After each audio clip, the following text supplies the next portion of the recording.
How's it going, everybody? Welcome back. It is June 26th. Me and SF Watts are back to do another show covering both Monday Night Raw and SmackDown Live. So, SF Watts will be taking over right now for Monday. All right. Well, welcome back, everyone. Henry, thanks for having back on the show. This should be a pretty good night. So, first off, we had Seth Rollins and Becky Lynch come out, do their little couple, victory speeches, and then Baron Corbin's music hit, and waiting for him to come out. No one came out. They go back normal, and then all of a sudden, Lacey Evans comes out of nowhere, starts beating up on Becky Lynch. Then Baron Corbin comes out, and it's a huge beatdown. They kind of get into it, and then Seth Rollins was telling them basically that they've had enough of this, and they'll give them one more rematch shot, and then this is it if they lose. So Baron Corbin decided to make another stipulation, say that for their match at Extreme Rules will be happening. It'll be a winner-take-all match for the Mixed Match Tag Team Championship match, Raw Women's Championship, and Universal Championship match. What do you think about that? I mean, it's fine. They're not going to win. It is what it is. Honestly, I don't care about the match at all. I don't care. No, but I think that's if there's a lot of distractions at the end, I'm not saying it could happen, but there's a possibility Brock Lesnar could cash in. There's a lot of chaos if he's there. Uh-huh. I actually think that Brock Lesnar is going to cash in on Kofi. You know what? I was thinking that too, because Fox is going to be taking SmackDown, and they want the biggest guys, and they want him, so that he could show up just to kind of tease it, but I feel like they could come out of nowhere and do that. That makes a lot of sense. Bring more viewers to SmackDown. So yeah, that could work. Yeah. All right, so let's go to the next one. We had champions and challengers for the mixed. It was a tag team match. We had Daniel Bryan and Rowan, the Planet's champions, whatever you want to call them. The Revival, the New Day, the Usos, in it was a non-title match. Yes. Like an elimination match. Well, these elimination matches as of late. They've been doing a lot of elimination matches. Well, you know why they're doing that, and also why they're doing the 2 out of 3 falls matches is because they don't want to. They don't want to have wrestling during pay-per-view. I mean, during commercials. Yeah. Yep, on commercials. Which I don't know. That would kind of be boring if you're there in person, like just sitting there waiting for the commercial to end. I think. We've been there before live, and it's fun to see them wrestle. So yeah, I don't know. It is what it is. So yeah, that match is pretty good. That was, I think, the Usos won that match. New Day and the Usos won that match. New Day, I'm sorry. Yeah, New Day and Usos. Yeah, they're on the same team. Mm-hmm. Yep. So that was pretty good. Lines up the Usos and the New Day for a championship match, which I think I actually heard that they were announcing the Revival versus the Usos pretty soon. Yeah. Actually, I saw this little picture. Wells Fargo Center, which is hosting Extreme Rules, kind of leaked a picture, or someone did, potential matches that are going to happen there. Is it okay if I bring them up on this thing? Okay. Yeah. So Revival versus Usos for Raw Tag Team titles. I'm hearing Braun Strowman versus Bobby Lashley in a last man standing match. Makes no sense because he already beat him, and I don't understand why you keep having these segments with him. They'll keep dragging it out.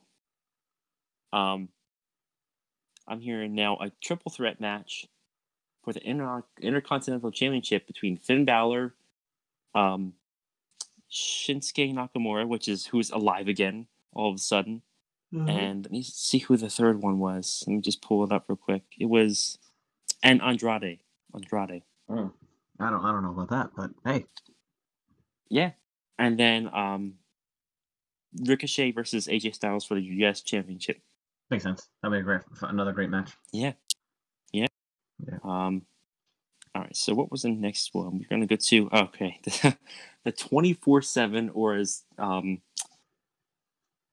truth says, the 48/7 European Television Championship. So Drake Maverick comes out on what was the Miz TV special they had. He's crying because I think we saw before at Drake Maverick's wedding. R-Truth came up out of nowhere, pinned him at his own wedding. Now he's getting a divorce and his life's going to sham. His life's ruined. So they basically have R-Truth come out there, and they get into a one-on-one match. No interference, no more no rules for that, and it's quick. Maverick gets pinned in 2 seconds. And then the whole locker room comes out as usual. Chaos. We had the championship that changed 5 times that night. R-Truth had it. Then I went to Cedric Alexander. No, I'm sorry. I went to Heath Slater. Then Cedric Alexander. Then EC3. Then back to R-Truth. And then he dipped. God. It's so funny because a lot of these guys who were doing this whole thing, I can see him leaving, going to AEW. I mean, they all can. Everyone, the whole roster could do that. Yeah, but a lot of these guys just get no attention. This is just a stupid comedy thing I'm doing right now. Yeah, but it's the most exciting thing that they're doing as of late. Yeah, I mean, it's really carrying Raw. Yeah. All right, next one. I did not see this coming at all. The Undertaker, the Dead Man, returns to save Roman Reigns. Roman Reigns and versus Shane O'Mac, the best in the world, and Drew McIntyre 2-on-1 handicap match. Roman gets destroyed. Shane goes up top to do the coast to coast, and then the bell rings and fade to black, and then lights back on. Undertaker shows up, chokeslams Shane McMahon, totally destroys Drew McIntyre with the big boot, and then kind of sets up their match for Extreme Rules, which I'm surprised because I guess Undertaker was not satisfied with that match against Goldberg because that was a total flop. So I mean, they're paying him lots of money, so yeah, this must be maybe one of his last dances. But I also just heard that Undertaker has now handpicked Drew McIntyre for his WrestleMania 36 opponent. What do you think about that? So while it's way out, we'll see what happens. I mean, that's pretty impressive. I don't know who would win, but I don't know. Well, I think it would be probably Drew McIntyre because he probably wants to help build that character because he sees, he's the next guy. Mm-hmm. Yeah. So I think that would be good, but that's still a long time away. Storylines change. All right, next one we had Strowman versus Lashley in the tug of war. I mean, I don't know what they're doing with these guys. God. Braun Strowman used to be like the face, and I guess now Vince sees him as a failure. Bobby Lashley's kind of not the same because his mic skills are horrible since Leo Rush has been basically banned from the main roster because he's been saying some messed up things. So first they did the whole arm wrestling thing. Now this tug of war. It wasn't even worth it, dude. It was not fun to watch at all. Boring. Just boring. Weird. Yeah, I know. It's something you see on an indie show. Come on, man. God, yeah. I mean, they got to fill time somehow. Yeah. AJ Styles and Gallows and Anderson, they had a little statement backstage. Styles basically challenged Gallows and Anderson to, prove themselves against the Viking Raiders because not to be in a conga line with No Way Jose and whatnot. Yeah, conga line. Yeah. I mean, Gallows and Anderson, this could be their last run because their contracts end in September.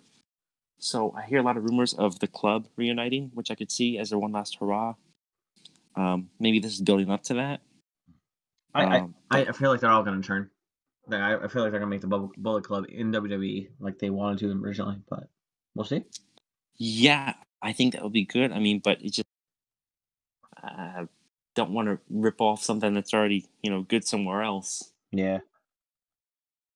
But Gallows and Anderson took another defeat. So maybe this is going to build up the storyline somehow. We will see. But I'd like to see the club reunion. They are mentioning that for a tour in Japan with Triple H. Yeah, they're in Singapore right now. Yeah, so that's going to be really interesting. All right, so let's go to the next one. So Kofi Kingston had a tough night. He had 2 matches back to back. First against Sami Zayn, and then Kevin Owens. He did win both of those matches.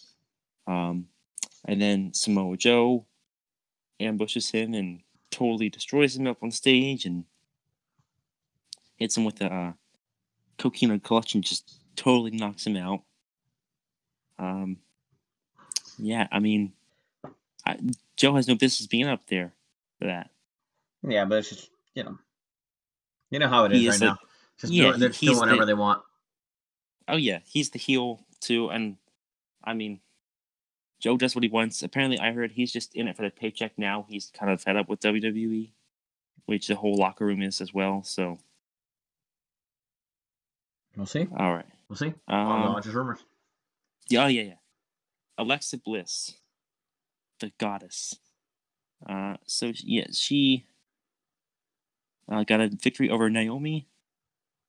The one night after Stomping Grounds. So Nikki Cross, she's teaming up with Alexa Bliss, which I don't know how I feel about that. I think Nikki Cross could, deserves better. She should turn on her. But they're playing the seats for that actually Tuesday night, but we'll get to that. Yeah. Mm-hmm. So yeah, they had a tag team match, right? It was Natalya and Naomi versus Alexa and Nikki.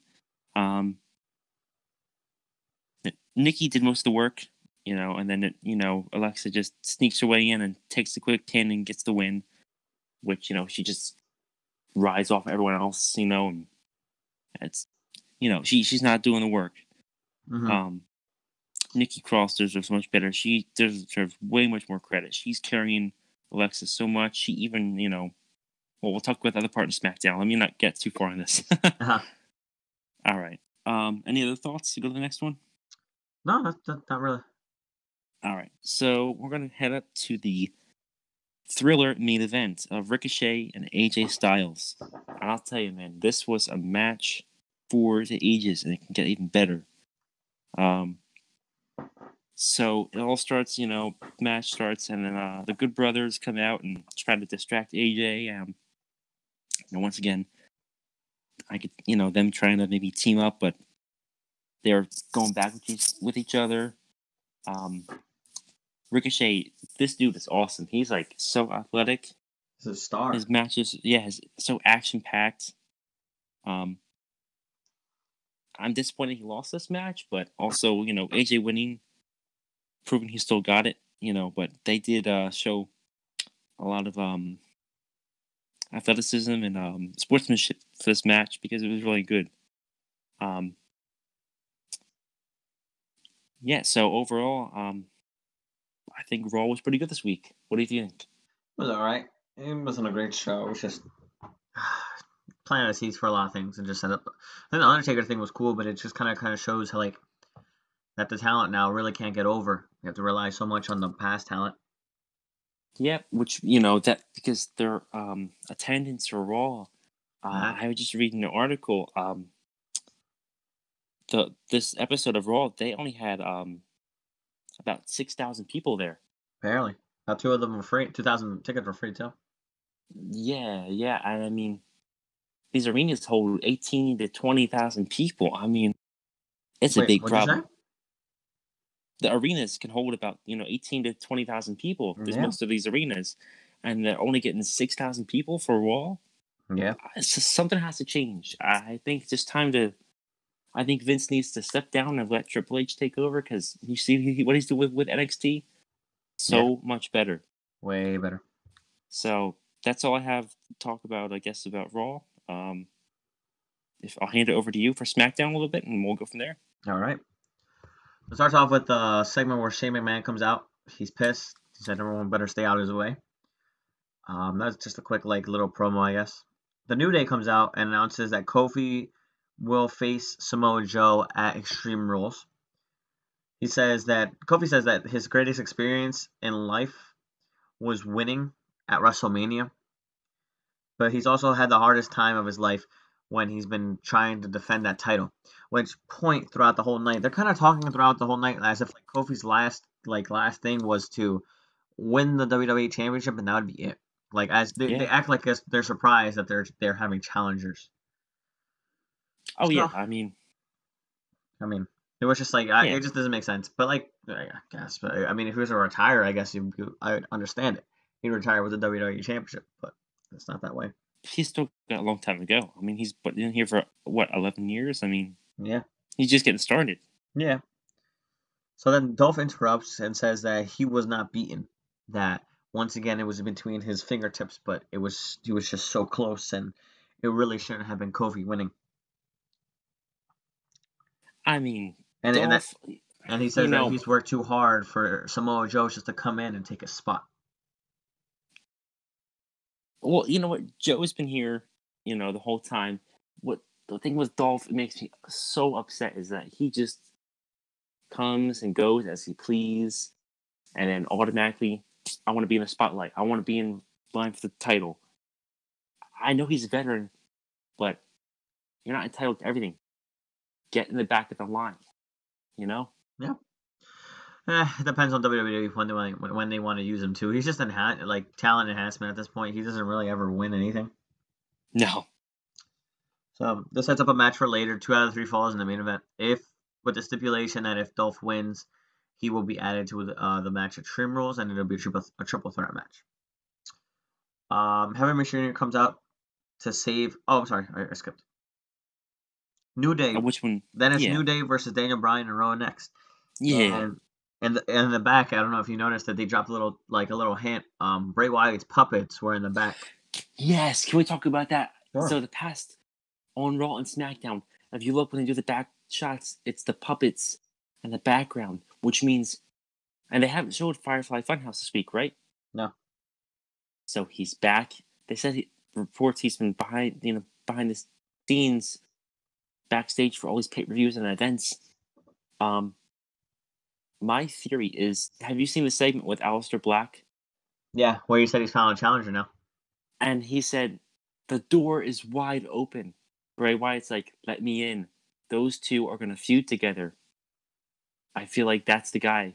Like, those are the guys. I would have waited a little bit longer for that feud just to see, just because I don't know who you would want to. Bray Wyatt's coming back and Aleister Black is Aleister Black. Well, you don't want to make Aleister Black look weak. No, but I don't think it's going to happen yet, but it's close because of, this segment, they had him doing that, and someone finally knocked on the door. Did they? And Bray Wyatt is apparently backstage. Could be. I just see these. Yeah. Could be multiple people, honestly. It could, but I feel like these two storylines are going to interlink, and this could set up a big feud. So that's just my thought. We'll see. So the New Day end up. I'm sorry, I don't really recall what happened. New Day and Daniel Bryan and Rowan. Yeah. Yes. The New Day won, right? Or no, they lost. Yes. No, they won. They won. I'm sorry. Yeah. So they won, and then after the match, Eric Rowan and Daniel Bryan beat them outside the ring, and Heavy Machinery comes to the rescue, and so do Kevin Owens and Sami Zayn. This was interesting because this sets up a tag team match between all four of the teams. New Day and Heavy Machinery versus Rowan and Bryan and Kevin Owens and Sami Zayn. So it was actually a pretty quick match. Not much happens. New Day play out that they got beaten, so they're not really in the match too much. They're always on the apron. Heavy Machinery, Tucker's in it a good portion of the time, but then they always knock out Otis, so they really can't tag him in for a bit. They work on that, and then eventually Otis comes in and he ends up pinning Daniel Bryan. Oh no, he doesn't pin him. Um, Otis comes in and Sami Zayn gets tagged in. Sami Zayn's getting beat up, and then eventually Kevin Owens just goes screw it and he leaves. And then he lets Sami Zayn get beat up and take the pin, and Heavy Yeah. Machinery wins. What a nice friend, right? I thought they were friends. Like, Yeah. just let your friend go like that. Don't trust Kevin Owens. Nope, don't trust KO. Then we have a segment where The Miz will face Elias in a 2 out of 3 falls match, just to so if Miz wins, he'll face Shane McMahon. That doesn't really happen. Elias is a beating Miz Krillin corner with interference multiple times from Shane McMahon. He does a coast to coast to him at the end, and that's where they met Miz right there. All beat up. We have an Ali promo, just kind of saying like he will always stand up for what he thinks is right, what he thinks is good, teasing him to come back. Which we have been missing a lot of superstars as of late, a lot. We're Yeah, there's missing so many people way too injured. much Shane McMahon, way too much. Yeah, I mean they're giving a lot of time, but if you look at the past with his dad, you know, Vince was always on TV. He was like the one of the top heels, and you know he's kind of filling the void right now, I guess, until some of these people come back. I mean, If you look at it like that, or 20 years ago, we tried yeah, something different. I know, right? It's the same stuff. Yeah. So then we have Finn doing an interview with the Masked King. Now that he's being Andrade, who will be his next challenger? And long and behold, Shinsuke Nakamura comes out and taps him, and I guess that means we'll have a future feud. Yeah, I mean, they had a good match before NXT back in 2016. So, I mean, you know, those guys worked good together. They're both over in Japan. So, I think this could be a good rivalry because Shinsuke's been off for a while. So, yeah, it's good to have him back. Yeah, we'll see what happens. And then we had Nikki Cross versus Bayley. If Nikki Cross wins, Alexa Bliss gets an opportunity again at Extreme Rules against Bayley, but Alexa Bliss wasn't going to be able to be there because she was going to Singapore to compete. So Nikki Cross ends up winning the match and sets up Alexa versus Bayley at Extreme Rules, and Nikki Cross is just so ecstatic. They actually had an exclusive video on the Twitter account where they do an interview where they go to Nikki Cross. Nikki Cross is freaking out, and she goes, oh my god, I won it. Can't wait to tell Alexa." And she's like talking to her, and then they ask her, well, since you pinned Bayley, don't you think you should get a chance? He goes, yeah, what? And then she starts to question it, and then she goes, no. The plan was for Alexa to face Bayley. The plan was for Alexa to face Bayley. So then she goes to charge her phone and whatnot, and that's where that ends. So I guess they're playing the seeds. Yeah, I mean, you know, she's doing all this hard work and not getting anything. I could see her maybe turning heel. Maybe turning on her. We'll see. I mean, I don't think she'll turn. I don't think she'll turn on her turning a heel just because she's sticking up for herself. It's gonna make so much sense. Yeah, but just, you know, defending herself because you can't really trust Alexa Bliss. She's done this before, you know. So, same stuff. Yeah, different day. So then you're going to cover the main event. You skipped the match. You skipped Sonya Deville versus Ember Moon. Oh, that's right. They started teasing. I apologize. They started teasing Sonya Deville beat Ember Moon, but then they teased an angle, like a love angle between Sonya Deville and Mandy Rose. Can we talk about this? I am so angry because I don't know if you follow Sonya Deville on social media. First of all, she's actually from New Jersey, from our area. She's got a girlfriend. Don't know why they're doing this. That's not cool. I mean, I don't know how they feel about that, but I mean, it's just wrestling. It's just a show. It makes sense. I mean, it would make sense because it would make sense that she let the Mandy Rose get the opportunity. Yeah, you're right. No, I mean, it's different. I like it. Yeah, it is. It's because they've been off TV for a while, so getting back on and doing something. Yeah. All right, so now we can go to the main event. Kofi Kingston versus Dolph Ziggler in a 2 out of 3 falls match. It was a pretty good match. I mean, Kofi eventually came out on top. I wanted to see Dolph win because that would be good to have that triple threat. Um, let's see what happened here. So yeah, so Dolph took the first he got the first pinfall, and then Kofi came back to even up the score. Um, and then Kofi eventually took the second one. But I mean, there was points where Dolph really had a chance. Like it was like seconds, inches away from winning. Hmm. I mean, I can still maybe see them next week on Raw doing something because I saw a commercial on like an article that they're still advertising the triple threat match, so they have something up their sleeve. Okay. But overall, it was a pretty good match. These guys work good together because they've both been in the WWE for pretty much the same amount of time. So, yeah, it was a pretty good match for them. Hmm. Not the end result I wanted though. Yeah. A pretty decent match. Yeah, So it was overall, it was I would say a good episode of SmackDown. Not crazy, but it was okay. yeah. I mean, I'm not honestly too happy with SmackDown right now. I feel like because it just, I don't know. I'm more of a Raw person, but you know, overall it was alright. Yeah. I mean, WWE's just been yeah.